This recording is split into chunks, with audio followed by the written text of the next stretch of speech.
Hai, Assalamualaikum. Okey, hari ni saya nak tunjuk uh, worksheet ni akan dapat dalam bentuk apa. Okey, worksheet ni akan dapat dalam bentuk PDF lah. Saya akan send link PDF dekat awak selepas pembayaran nanti ya. Okey, ni contohnya. Ini untuk alfabetnya worksheet.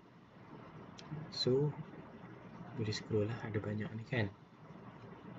So, boleh buka contoh macam ni. Macam ni. So saya dah susun dah.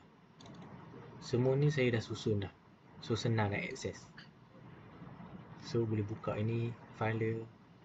So ini dot. Okay. Yang kedua pula file numbers pula. Numbers worksheet. So inilah file-file dia. Saya dah susun rapi dah. Tinggal nak download je. Dan lepas tu print. Okay.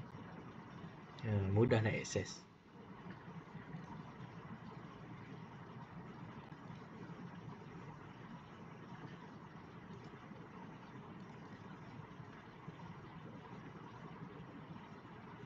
Okey, itu saja.